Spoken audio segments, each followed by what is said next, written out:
재개발 분양사무소 쇼룸에 들어서니 번쩍거리는 전등 불빛이 눈을 찔렀다. 소진이가 내 팔을 잡더니 안내 직원한테 큰 소리로 말했다. 저희 시어머니 눈 거의 안 보이셔서요. 백내장 수술하셨는데도 많이 불편하시거든요. 직원이 고개를 끄덕이며 동정 어린 눈빛을 보냈다. 나는 소진이가 시키는 대로 의자에 앉아서 조용히 미소를 지었다.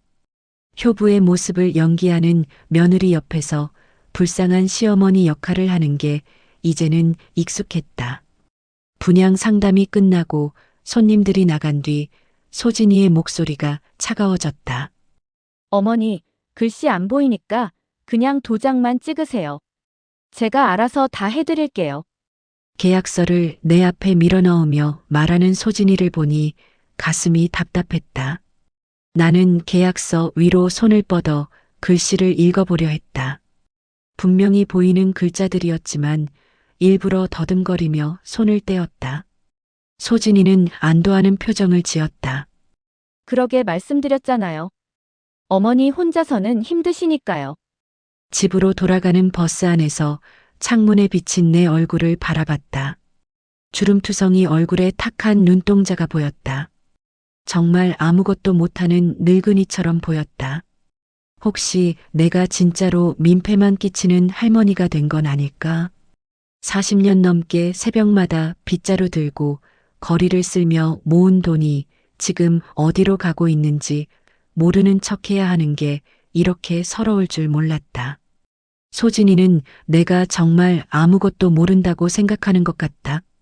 하지만 나는 알고 있다. 분양계약서가 아니라 재산증여계약서라는 것도 소진이가 왜 갑자기 내 눈이 안 보인다고 거짓말을 하는지도. 버스가 흔들릴 때마다 가슴속에서 무언가가 흔들렸다. 분노인지 슬픔인지 알 수 없는 감정이었다. 언제까지 이렇게 당하고만 살아야 할까? 아니면 이제는 나도 뭔가 다른 선택을 해봐야 할 때인 걸까? 집 앞 정류장에 내려서 천천히 걸어가며 생각했다. 내일은 소진이가 또 어떤 서류를 들고 올지 궁금했다. 그리고 나는 또 어떤 연기를 해야 할지도. 소진이가 내 팔을 잡고 아파트 1층 안경원으로 끌어당기듯 들어갔다. 안경원 간판에는 박도연 안경사라고 적혀 있었다. 어머니 시력 검사 좀 다시 해야겠어요. 요즘 더 안 보이시는 것 같거든요. 소진이는 안경사한테 큰 소리로 말했다. 마치 내가 정말 귀도 안 들리는 것처럼. 박도연이라는 젊은 안경사가 나를 검사 의자에 앉혔다. 할머니, 이쪽 글자 보이세요? 나는 일부러 눈을 가늘게 뜨고 더듬거렸다. 하지만 사실 모든 글자가 선명하게 보였다. 가장 작은 글씨까지도. 10년 전에 받은 백내장 수술 덕분에 오히려 젊었을 때보다 더 잘 보였다. 검사가 끝나고 박도연이 소진이한테 말했다. 시력이 나이에 비해서는 정말 좋으신 편이에요. 거의 정상 수준이라고 보셔도 될 것 같은데요. 그 말을 듣는 순간 소진이의 얼굴이 굳어지는 게 보였다. 하지만 곧 애써 웃으며 말했다. 그래도 집에서는 많이 불편해 하시거든요. 혹시 돋보기 하나 더 맞춰드릴까요? 소진이가 돋보기 고르러 간 사이 박도연이 내게 다가왔다. 목소리를 낮춰서 말했다. 이모, 장난 그만하세요. 시력 이 정도면 서류도 충분히 읽으실 수 있어요. 나는 깜짝 놀라서 박도연을 바라봤다. 이 젊은 안경사가 내 속을 다 꿰뚫어 보고 있는 것 같았다. 뭘 그렇게 놀라세요? 며느리분이 가져온 서류 봤는데 이거 분양계약서가 아니라 재산증여 계약서더라고요. 이모가 정말 모르고 계신 줄 알았는데 아니었네요. 박도연이 소진이가 흘린 서류 뭉치를 가리키며 말했다. 내가 흘끗 내려다보니 정말로 재산증여라는 글자가 선명하게 보였다. 가슴이 철렁 내려앉았다. 결국 여기까지 왔구나. 소진이가 정말로 내 재산을 통째로 가져가려고 하고 있었던 거구나. 그동안 혹시나 했던 마음이 완전히 사라졌다. 내가 키운 아들이 이걸 모를 리 없을 텐데. 승연이도 소진이 편에 서서 나를 속이고 있는 거였다. 박도연이 다시 낮은 목소리로 말했다. 이모 혼자 끙끙 앓지 마시고 누군가한테 도움 요청하세요. 이런 일은 법적으로 해결해야 해요. 나는 고개를 끄덕였다. 평생 혼자 모든 걸 감당해왔지만 이번만큼은 정말 도움이 필요했다. 그런데 누구한테? 아들도 며느리 편이고 딸은 멀리 시집가서 연락도 뜸한데. 소진이가 돌아오자 박도연은 재빨리 다른 이야기를 했다. 돋보기 잘 어울리시네요. 집에서 신문 보실 때 편하실 거예요. 나는 새 돋보기를 쓰고 거울을 들여다봤다. 거울 속에 내 눈이 처음으로 또렷하고 차가워 보였다. 더 이상 순한 시어머니가 아니었다. 이제부터는 내가 직접 나서서 싸워야 할 때가 온 것 같았다. 집으로 돌아가는 길에 박도연이 내 손에 명함을 쥐어줬다. 이모 필요하면 언제든 연락하세요. 혼자 끙끙 앓지 마시고요. 그 작은 명함이 이렇게 든든할 줄 몰랐다. 세상에 나 편이 한 사람이라도 있다는 게 이렇게 위로가 될 줄이야. 그날 밤 잠이 오지 않아서 서랍 깊숙이 숨겨둔 통장과 등기 서류를 꺼냈다. 40년 전 시청 미화원으로 일할 때부터 차곡차곡 모은 내 인생이 이 작은 종이 뭉치 안에 들어 있었다. 새벽 4시면 어김없이 일어나서 빗자루와 쓰레기 봉투를 들고 시청 앞 거리로 나갔던 그 시절이 떠올랐다. 겨울이면 손가락이 얼어서 빗자루 자루가 제대로 잡히지도 않았고 여름이면 쓰레기 냄새에 토할 것 같았지만 그래도 버텼다. 남편이 사업 실패하고 빚만 잔뜩 남기고 세상을 떠났을 때 승연이는 겨우 중학생이었다. 밤늦게 청소일 마치고 집에 오면 승연이가 책상에 엎드려 자고 있는 모습을 보며 눈물이 났다. 도시락도 제대로 싸주지 못해서 미안했고 학용품도 늘 늦게 사줘서 마음이 아팠다. 그런데 어느 날 시청 근처에서 들은 이야기가 내 인생을 바꿨다. 시청 직원들이 조용히 수군거리는 소리를 우연히 들었는데 이 동네가 10년 후에 재개발된다는 얘기였다. 그때는 반신반의했지만 혹시나 해서 근처 낡은 상가 지분을 조금씩 사모았다. 월급의 3분의 1씩 떼어내서 상가 지분을 사는 게 얼마나 힘들었는지 모른다. 승연이 학비도 빠듯한데 내가 뭘 하는 건가 싶어서 몇 번이나 포기하려고 했다. 하지만 마음 한구석에서는 이상한 확신이 있었다. 이게 나중에 승연이한테 도움이 될 거라는.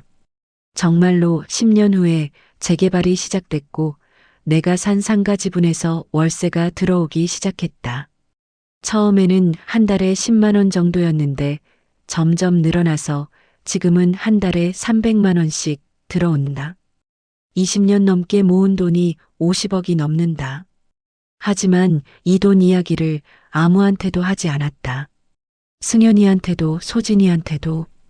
괜히 돈 때문에 가족이 변할까봐 무서웠다. 내가 죽고 나서 상속받을 때까지는 비밀로 하려고 했는데 이런 일이 벌어지다니. 다음 날 아침 박도연한테 전화를 걸었다. 도연아, 나 좀 만날 수 있을까? 박도연이 안경원 문을 닫고 나와서 근처 카페에서 만났다. 나는 가져온 서류 뭉치를 테이블 위에 펼쳤다. 이게 뭐예요? 도연이가 놀란 눈으로 물었다. 미화원 월급만 있는 줄 알았지? 이게 내 평생 손에 물집 잡히면서 번 돈이야. 통장 잔고를 본 도연이가 입을 다물지 못했다. 등기 서류를 보더니 더욱 놀라는 표정을 지었다. 이모, 이거 정말 이모 거예요? 그럼 40년 전부터 조금씩 모은 거야. 승연이 아버지가 빚만 남기고 죽었을 때 내가 혼자 다 갚고 승연이 대학까지 보낸 돈도 이 돈이야. 나는 도연이한테 그동안의 이야기를 차근차근 들려줬다. 새벽마다 빗자루 들고 나갔던 이야기, 재개발 소식 듣고 상가 지분 샀던 이야기, 20년 넘게 비밀 통장에 돈을 모았던 이야기. 그런데 왜 지금까지 비밀로 하셨어요? 나 쓰려고 모은 게 아니거든. 승현이가 나중에 힘들 때 도와주려고 모은 건데 지금 보니까 승현이가 내 돈을 노리고 있는 것 같아서 마음이 아파. 도연이가 내 손을 꼭 잡았다. 이모, 이제 어떻게 하실 거예요? 모르겠어. 하지만 이대로 당하고만 있을 수는 없겠어. 내 평생 모은 돈을 함부로 가져가게 놔둘 수는 없어. 도연이와 상의한 후 나는 결심했다. 이제부터 진짜 연기를 시작하기로. 누가 내 돈을 보는지, 누가 날 보는지 끝까지 확인해 보겠다고. 다음 날 아침 일부러 찻잔을 떨어뜨렸다. 쨍그랑 소리가 나자 소진이가 부엌에서 뛰어나왔다. 어머니, 괜찮으세요? 나는 바닥에 엎드려서 깨진 찻잔 조각을 더듬어 찾는 척했다. 미안해, 잘 안 보여서 그만. 소진이의 얼굴에 짜증이 스쳐 지나갔지만 곧 인위적인 미소로 바뀌었다. 괜찮아요. 조심하셔야죠. 혹시 다치시면 어떡해요? 하지만 그 목소리에는 따뜻함이라고는 찾아볼 수 없었다. 엘리베이터를 탈 때도 일부러 버튼을 잘못 눌러봤다. 10층을 눌러야 하는데 11층을 누르고 어리둥절한 표정을 지었다. 어머니, 여기 10층이에요. 이런 것도 헷갈리시면 혼자 다니시기 힘드시겠네요. 소진이가 한숨을 쉬며 말했다. 그 한숨 소리에는 동정이 아니라 귀찮다는 마음이 가득 담겨 있었다. 저녁 먹을 때 소진이가 본격적으로 말을 꺼냈다. 어머니, 솔직히 말씀드리면 이제 혼자 사시기 힘드실 것 같은데요. 집 관리도 그렇고 각종 서류 처리도 그렇고요. 나는 숟가락을 들다 말고 소진이를 바라봤다. 그래서 어쩌자는 얘기니? 아예 집을 제 이름으로 해놓을까 해서요. 그러면 제가 관리비도 내고 세금도 내고 다 처리해 드릴 수 있거든요. 그 말을 들으니 가슴이 답답했다. 결국 집까지 가져가려는 거구나. 나는 승현이를 바라봤다. 우리 아들이 뭐라고 할까 궁금했다. 어차피 나중에 다 제 것이 될 거니까 소진이한테 미리 맡겨놔도 상관없지 않을까요? 승현이가 무심하게 말했다. 그 말을 듣는 순간 뭔가가 가슴속에서 툭 끊어지는 소리가 났다. 어차피 다 제 것이 될 거라니. 나는 아직 살아있는데. 나는 젓가락을 내려놓고 조용히 웃었다. 속으로는 분노가 치밀어 올랐지만 겉으로는 더욱 순한 할머니처럼 굴었다. 그래, 너희들 마음대로 해라. 어디까지 갈 수 있나 두고 보자. 밤늦게 도연이한테 전화를 걸었다. 도연아, 나 이제부터 연기 제대로 할 거야. 무슨 말씀이세요?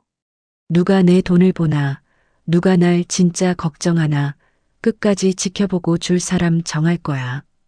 더 이상 그냥 당하고만 있지 않을 거야. 도연이가 잠시 말이 없더니 천천히 대답했다.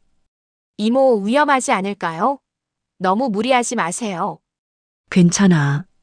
70년 넘게 산 내가 이것도 못하겠니? 내 재산이 어디로 가는지 내 눈으로 똑똑히 봐야겠어.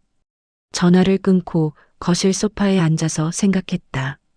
40년 동안 새벽마다 나가서 번 돈을 이런 식으로 빼앗길 수는 없다.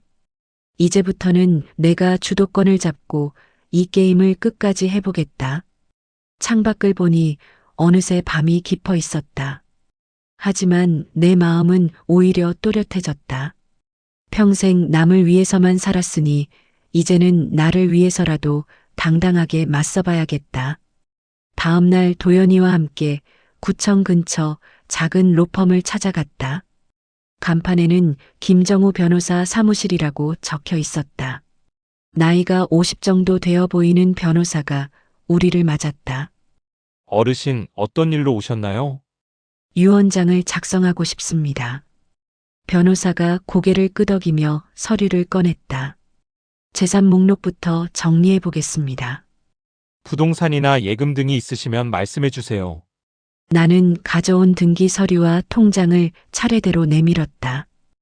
변호사가 서류를 들여다보더니 점점 눈이 커졌다. 어르신, 이거 정말 모두 어르신 소유신가요? 네, 제가 40년 동안 모은 겁니다. 변호사가 계산기를 두드리며 자산 목록을 정리했다. 상가 지분만 해도 30억이 넘었고 예금까지 합치면 50억을 훌쩍 넘었다. 이 정도 재산이면 상속세 문제도 있고 가족 간 분쟁 소지도 있으니 신중하게 계획을 세워야겠습니다. 나는 이미 마음을 정하고 왔다. 변호사님, 조건을 좀 까다롭게 달고 싶습니다. 어떤 조건 말씀이신가요? 우선 아들 이름으로는 당장 안 넘기겠습니다. 나를 돌보는 조건, 며느리 태도, 모든 걸 끝까지 보고 정하겠습니다. 변호사가 펜을 들고 꼼꼼히 받아 적었다.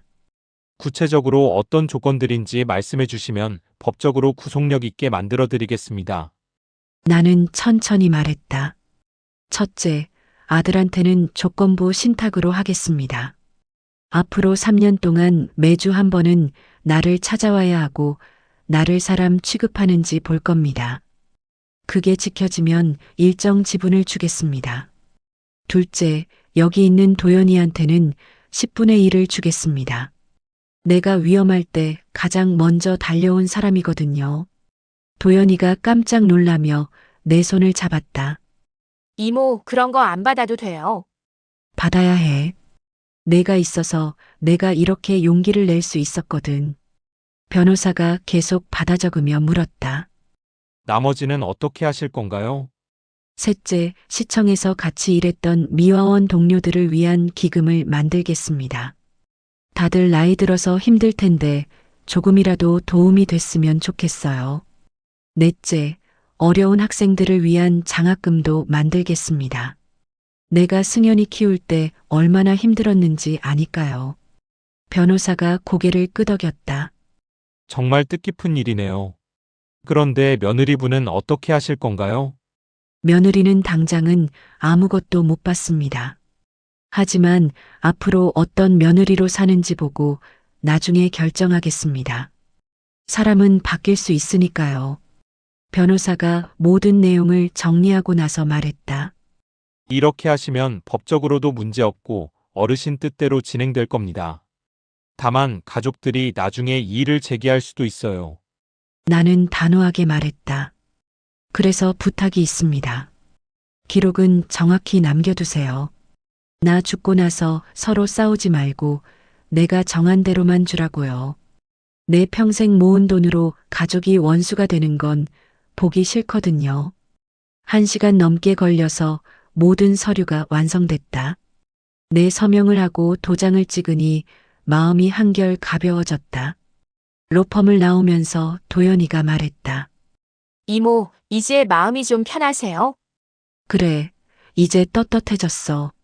내 돈을 내가 쓰고 싶은 곳에 주겠다는데 누가 뭐라고 할 수 있겠니? 집으로 돌아가는 길에 가슴이 뛰었다. 이제 진짜 게임이 시작되는 거였다. 유언장을 작성한 지 일주일 후 나는 본격적인 시험을 시작하기로 했다. 오후 2시쯤 거실에서 일부러 크게 넘어졌다. 다치지 않을 정도로 조심스럽게 넘어져서 소파 옆에 주저앉았다. 아이고, 아이고. 크게 신음소리를 내며 일어나려고 몸부림쳤다. 하지만 일부러 힘이 없는 척했다. 전화기가 손에 닿을 듯 말 듯한 곳에 있었지만 닿지 않는 척했다. 1시간 정도 지나서야 승연이한테 전화를 걸었다. 목소리도 일부러 약하게 만들었다. 승연아, 나 좀 이상해. 갑자기 어지럽고 숨이 가빠. 어머니, 지금 어디 계세요? 혹시 넘어지셨어요? 응, 거실에서 넘어졌는데 일어날 수가 없어. 그럼 119 불러야죠. 지금 바로 병원 가세요. 승연이는 그렇게 말하고는 전화를 끊었다. 직접 오겠다는 말은 하지 않았다. 나는 소진이한테도 전화를 걸었다. 소진아, 나 좀 도와줘. 갑자기 쓰러져서 움직일 수가 없어. 어머니, 지금 119 부르셨죠? 저는 지금 중요한 계약 하나 남아서 끝나면 바로 갈게요. 그 말을 듣고 가슴이 차가워졌다. 시어머니가 쓰러졌다는데 계약이 먼저라니. 30분 후에 소진이가 다시 전화를 걸어왔다. 어머니, 혹시 보험증 어디 있는지 아세요? 그리고 병원에서 만약에 대비해서 가족관계 확인하려면 등기부등본도 필요할 것 같은데요. 내가 쓰러져서 응급실에 실려가는 상황인데 보험이랑 등기부등본을 먼저 찾는다니. 이게 며느리가 할 말인가 싶어서 눈물이 났다. 도연이한테도 전화를 걸었다. 도연아, 나 지금 응급실에 있어. 집에서 넘어져서. 이모, 지금 어느 병원이세요? 바로 갈게요. 서울대병원 응급실이야. 알았어요. 지금 가고 있으니까 혼자 무서워하지 마세요. 도연이의 목소리에는 진짜 걱정이 담겨 있었다. 그 따뜻함이 이렇게 고마울 줄 몰랐다. 응급실 침대에 누워서 눈을 감은 척하면서 가족들이 하는 말을 다 들었다. 승연이가 소진이한테 작은 목소리로 말하는 게 들렸다. 엄마 이참에 요양원으로 보내는 게 어떨까? 집에서 혼자 계시다가 이런 일 또 생기면 큰일 나잖아.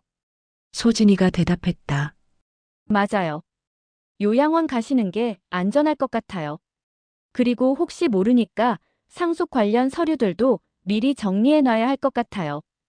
그 말을 듣는 순간 정말 화가 치밀어 올랐다. 내가 응급실에 누워 있는데 상속 이야기를 하다니. 도연이는 밤새 내 곁에서 지켜줬다. 간호사가 올 때마다 내 상태를 물어봤고 물도 먹여주고 손도 잡아줬다. 이모 많이 아프세요? 의사 선생님이 검사 결과 나오면 말씀드린다고 하니까 걱정 마세요. 아침에 승연이와 소진이가 왔을 때 도연이가 말했다. 이모 혼자 계시면 위험해요. 집에 모시고 가실 거죠? 소진이가 인상을 찌푸리며 말했다. 요양원이 더 안전할 것 같은데요. 전문 간병인도 있고요. 나는 그 말을 들으면서 눈물이 났다. 핏줄 하나 섞이지 않은 도연이는 나를 집으로 모시고 가려고 하는데 내 아들과 며느리는 요양원으로 보내려고 한다니. 의사가 와서 검사 결과를 설명했다. 큰 문제는 없으십니다. 일시적인 어지럼증이었던 것 같네요. 집에서 푹 쉬시면 괜찮으실 거예요. 퇴원할 때 도연이가 내 팔을 잡고 부축해줬다. 승연이와 소진이는 서류 처리한다며 뒤에서 따라왔다. 집에 돌아와서 침대에 누워있으니 모든 게 명확해졌다. 누가 나를 진짜 걱정하는지, 누가 내 재산만 노리는지, 이제 더 이상 헷갈릴 게 없었다. 일주일 후 소진이가 또다시 분양사무소에 가자고 했다. 마지막 계약 절차를 마무리해야 한다면서. 나는 이번이야말로 진실을 밝힐 때라고 생각했다. 분양사무소 쇼룸에는 직원들과 도연이까지 모여 있었다. 도연이는 내가 부탁해서 온 거였다. 이 순간을 누군가는 지켜봐줘야 한다고 생각했으니까. 소진이가 직원 앞에서 또다시 연기를 시작했다. 저희 시어머니가 이제는 정말 혼자 사시기 힘들어서요. 제가 대신 모든 걸 관리해드리려고 합니다. 직원이 고개를 끄덕이며 계약서를 내밀었다. 그럼 어르신, 여기 서명해 주시면 됩니다. 나는 계약서를 받아들고 천천히 내려다봤다. 그동안 못 보는 척했던 글자들이 모두 선명하게 보였다. 전 재산 일체를 며느리 김소진에게 증여한다는 문구가 또렷했다. 소진이가 재촉했다. 어머니, 그냥 도장만 찍으시면 돼요. 글씨는 안 보이시잖아요. 바로 그 순간이었다. 나는 계약서를 들고 큰 소리로 읽기 시작했다. 여기 전 재산 일체를 며느리 김소진에게 증여한다. 글씨 잘 보이네? 쇼룸 안이 순간 조용해졌다. 소진이의 얼굴이 새하얗게 변했다. 직원들도 어리둥절한 표정으로 우리를 바라봤다. 어머니, 뭐라고 하시는 거예요?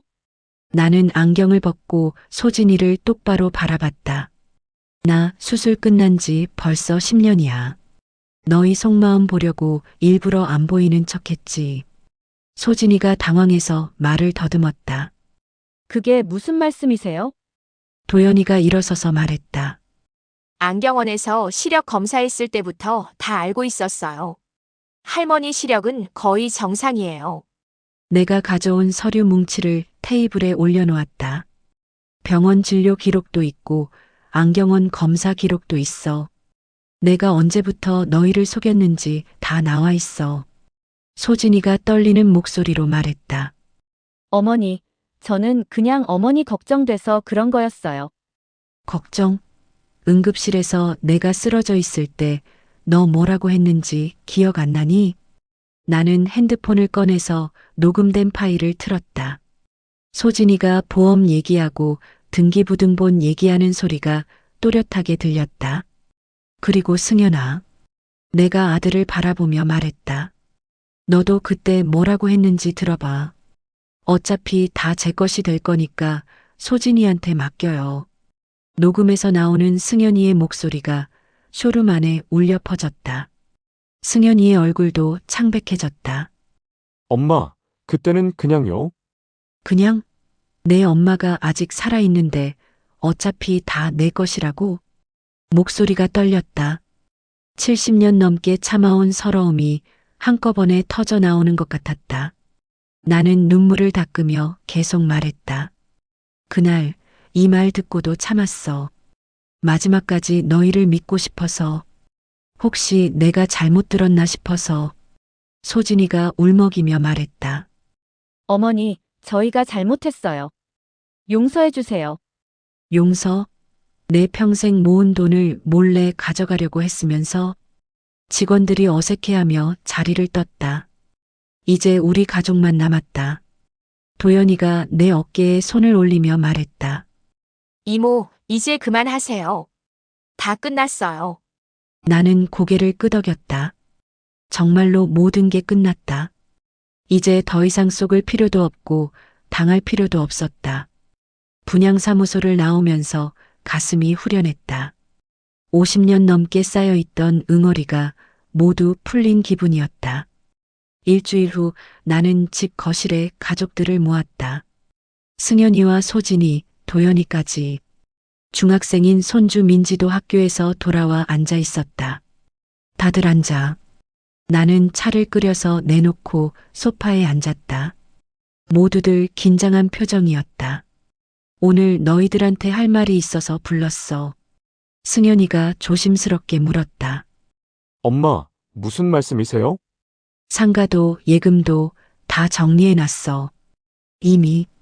소진이의 얼굴이 또다시 하얘졌다. 나는 도연이를 바라보며 말했다. 도연아, 너한테는 10분의 1을 줄 거야. 이모, 정말 그러지 않으셔도 돼요. 받아야 해. 내가 쓰러졌을 때 가장 먼저 달려온 사람이 너잖아. 그게 진짜 가족이야. 도연이가 눈물을 글썽이며 고개를 숙였다. 승연아, 너한테는 조건부로 줄 거야. 승연이가 긴장한 표정으로 나를 바라봤다. 앞으로 3년 동안 매주 한 번은 나를 찾아와. 나를 사람 취급하는지 볼 거야. 그게 지켜지면 내 목도 남겨두겠어. 승연이가 고개를 끄덕였다. 엄마, 알겠어요. 앞으로는 정말 잘할게요. 소진이가 떨리는 목소리로 물었다. 그럼 저는 어떻게 되는 건가요? 너는 당장은 아무것도 못 받아. 하지만 완전히 끝난 건 아니야. 소진이가 놀란 눈으로 나를 바라봤다. 남은 세월 동안 내가 어떤 며느리로 사는지 보고 싶다. 사람은 바뀔 수 있으니까. 진짜로 뉘우치고 달라진다면 그때 다시 생각해 볼게. 소진이가 울음을 터뜨렸다. 어머니, 정말 죄송해요. 제가 너무 욕심을 부렸어요. 나는 민지를 바라봤다. 민지야, 할머니랑도 같이 살 거지?